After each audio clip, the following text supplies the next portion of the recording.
Hello and welcome to my channel. Students, हम class 11th accountancy subject और single column cash book पर question कर रहे हैं। इससे पहली वीडियो में हमने देखा कि कैश बुक का फॉर्मेट क्या है और एक क्वेश्चन किया था। आज उसी कड़ी को आगे बढ़ाते हैं और एक दो क्वेश्चन और कैश बुक सिंपल पर करते हैं सो दैट हमें ये कंसेप्ट समझ में आ जाए अच्छी तरह। तो ये एक क्वेश्चन है, इसके बाद एक क्वेश्चन और लेंगे हम इस वीडियो में जिससे हमें ये कंसेप्ट क्लियर हो जाए। तो मैं थोड़ा सा रिवाइंड कर दूं आपको। दो साइड है हमारी कैश बुक, अपने आप में कैश अकाउंट भी है। अगर हम कैश अकाउंट की बात करें तो ये कैश अकाउंट भी है। कैश अकाउंट का मतलब लेजर अकाउंट, जो हम आगे सीखेंगे कि लेजर अकाउंट कैसे प्रिपेयर किए जाते हैं। तो ये एक अकाउंट है कैश अकाउंट। कैश बुक वैसे ये सब्सिडरी बुक होती है। तो सब्सिडरी बुक का सबसे पहला पार्ट होता है जहां पर हम पार्ट फर्स्ट कहते हैं इसे, और इसमें कैश बुक हम करते हैं। तो वो काम हम कर रहे हैं कैश बुक। दो साइड हमने बताई, इस साइड को हम डेबिट साइड कहते हैं, ये साइड हमारी क्रेडिट साइड होती है। जो ये पर्टिकुलर या ये जो क्रेडिट साइड होती है ये हमारी पेमेंट साइड होती है। मतलब कि जब भी हम पैसा देंगे किसी को तो वो हम इस साइड में रिकॉर्ड करते हैं, बाय के साथ रिप्रेजेंट करते हैं उसको। ये साइड हमारी रिसिप्ट साइड होती है। मतलब कि आपके पास कहीं से भी कैश आएगा तो वो इस साइड से आएगा। इस साइड में हम टू यूज करते हैं। तो शुरू करते हैं क्वेश्चन को। देखिए नवंबर 2016 ये एनसीईआरटी का क्वेश्चन है। इस वीडियो के जो भी क्वेश्चन है वो सब एनसीईआरटी के हैं। एनसीईआरटी के थ्रू ही हम अपने कंसेप्ट को क्लियर करेंगे। तो सबसे पहले नवंबर 2016 को कैश इन हैंड हमारे पास है 12,500। तो देखिए सबसे पहले हमें ईयर लिखना होता है, फिर हमें वो डेट डालनी होती है जिस डेट को है, मतलब कि नवंबर 1। और कैश इन हैंड है तो इसको हम बैलेंस कहते हैं। बैलेंस का मतलब ये हमारे पास ऑलरेडी पीछे से आ रहा है, इसको बैलेंस बीडी कह देते हैं। जितना अमाउंट होता है डेबिट बैलेंस मिलेगा आपको कैश अकाउंट का, इसीलिए मैं इसको डेबिट साइड में लिख रहा हूं बैलेंस कैश इन हैंड के नाम से। तो ये हमेशा आपको डेबिट साइड में ही लिखना है, इस चीज को आपको याद रखना है। ठीक है। अब नेक्स्ट एंट्री जो है वो पेड वर्ड से हम आइडेंटिफाई करेंगे। पेड का मतलब पेमेंट साइड में जाएगी। कैश हम पे कर रहे हैं, किसको पे कर रहे हैं? हरी को। तो जिसको हम पे करते हैं उसका नाम हम यहाँ लिखते हैं। तो हमने हरीश लिख दिया, इसमें अकाउंट नहीं लगाते।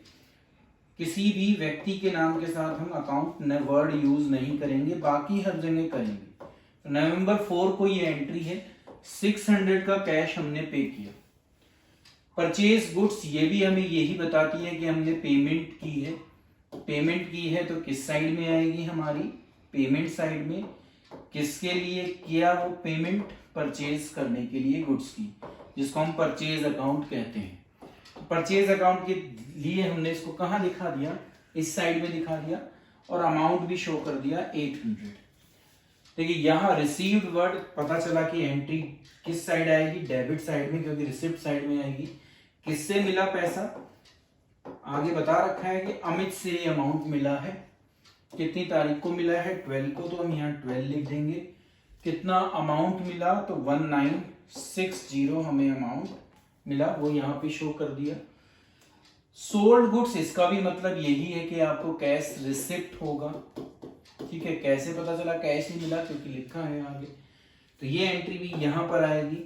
किस वजह से कैश मिला आपको? सेल करने की वजह से। तो आप यहाँ पर सेल्स अकाउंट लिख देंगे, और 800 जो सेल्स का अमाउंट है वो यहाँ शो कर देंगे, और इसको नवंबर 16 में हम डाल देंगे। पेड वर्ड आया, पेमेंट साइड पता चला, तो पेमेंट साइड में हमें लिखना है। डेट 20 है। किसको पे कर रहे हैं? मनीष को। तो मनीष का नाम यहाँ पर लिख देंगे। अमाउंट कितना है? 590। पेड पता चला कि दोनों एंट्री यहीं पर आएंगी, क्योंकि दोनों में पेड वर्ड यूज हुआ है। ठीक है। ये 25 को पे किया है, ये 31 को। ये डेट गलत है स्टूडेंट्स, क्योंकि नवंबर में 31 नहीं होता। शायद प्रिंटिंग मिस्टेक होगी तो हम उसको सही कर लेते हैं, नवंबर 30 कर लेते हैं। पहले कार्टेज पे की है तो कार्टेज वर्ड यूज करेंगे।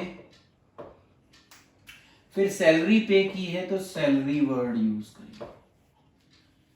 इन दोनों के साथ अकाउंट लगाया जा सकता है तो हम अकाउंट वर्ड यूज कर रहे हैं।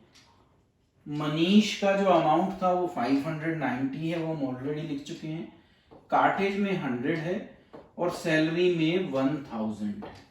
तो इस तरीके से हमने सारी ट्रांजैक्शन अपनी इस कैश बुक या कैश अकाउंट में बिना जर्नल एंट्री के भी पास कर दी। इसी को हम क्या कहते हैं, कैश बुक कहते हैं। नेक्स्ट स्टेप मैंने आपको बताया था कि हमें बैलेंसिंग करनी होती है। जो साइड बड़ी होती है कैश बुक में या कैश अकाउंट में, ये नॉर्मली साइड बड़ी मिलेगी। तो टोटल हम इसका पहले करेंगे।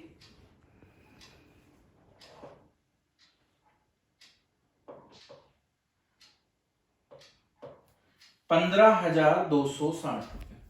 तो 15,260 को हम इस साइड भी लिख लेंगे और फिर इस 15,260 में से इसका जो भी टोटल आएगा वो माइनस कर देंगे। तो अब देखते हैं कितना टोटल आता है इसका।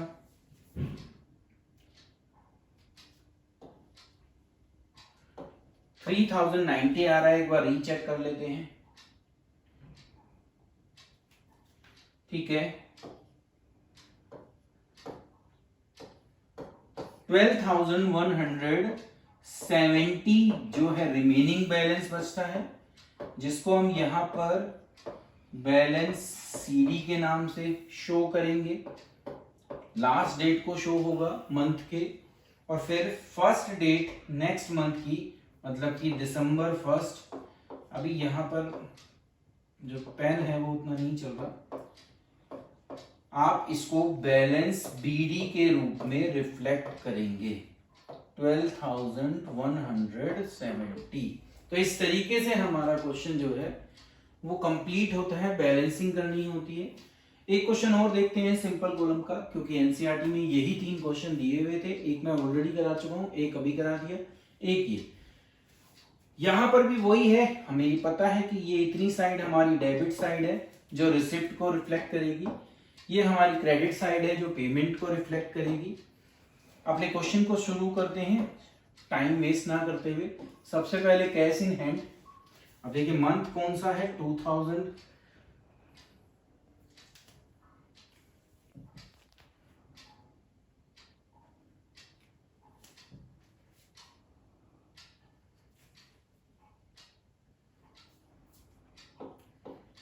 (2017) और December 1st डेट है। बैलेंस दिखा देंगे हम यहां पर। बीडी के नाम से, ब्रॉट डाउन के नाम से 7,750 का बैलेंस है, वो शो कर दिया यहां पर। पेड वर्ड यूज करते ही हमें, या पता चलते ही हमें पता चला कि ये अमाउंट यहां पर आएगा। आप सोनू लिखिए यहां पर और अमाउंट को यहां पर दिखा दीजिए 45। डेट इंपॉर्टेंट है तो आपको डेट जरूर याद रख के डालनी है। परचेज करोगे फिर पेमेंट करोगे आप, तो फिर यहीं पर ही आएगी, ये आपको याद रखना है। तो परचेज अकाउंट आप यहां लिखेंगे और उसको यहां पर शो कर देंगे। आपको याद रखना है कि क्रेडिट साइड का मतलब पेमेंट साइड, रिसीव्ड का मतलब डेबिट साइड। किससे मिला, प्रकाश से कैश मिला, तो आप यहां पर प्रकाश का नाम लिख देंगे। इसके साथ अकाउंट नहीं लगाएंगे आप।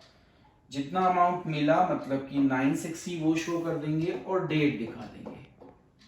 नेक्स्ट में चलें कैश सेल। फिर आपको पैसा मिल रहा होगा, आप यहां पर ही दिखाएंगे उसको सेल्स अकाउंट के नाम से।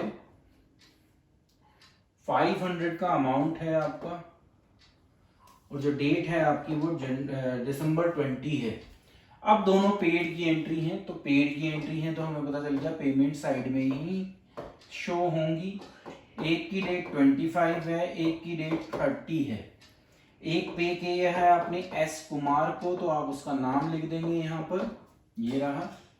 और एक आपने रेंट के लिए पे किया है, तो आप यहाँ पर रेंट अकाउंट लिख देंगे।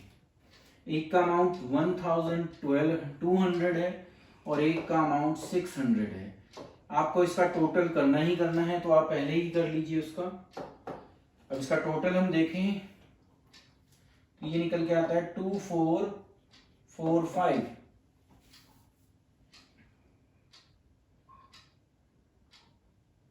ठीक है, अब इसका साइड का टोटल देखें तो ये बड़ा है, हमें होता भी नॉर्मली यही है, हम इसका टोटल पहले कर रहे हैं इसलिए।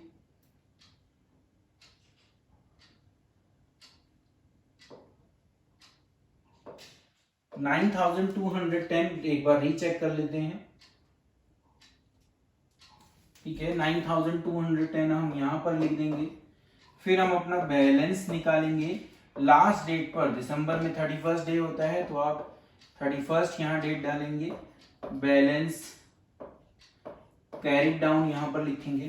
फिर इसी को हमें यहाँ पर बैलेंस ब्रॉड डाउन करना है, बीडी पर छोड़ना है। और अब नियर भी ईयर चेंज हो रहा है, 2008 हो जाएगा क्योंकि दिसंबर 31 आ गई थी, तो 2018 जनवरी 1 यहाँ डेट डलेगी। अब आप 9,210 में से ये जो 2,445 आया इसको माइनस कर देंगे।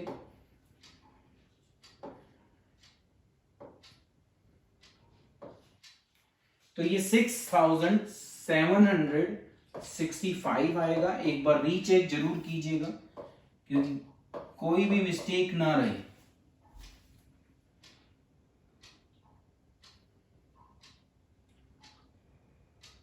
ठीक है, तो इस तरीके से हमारी बैलेंसिंग हो जाती है और सिंगल कॉलम कैश बुक या इसको कैश अकाउंट कहीं, ये हमारा प्रिपेयर हो जाता है विदाउट पासिंग जर्नल एंट्रीज।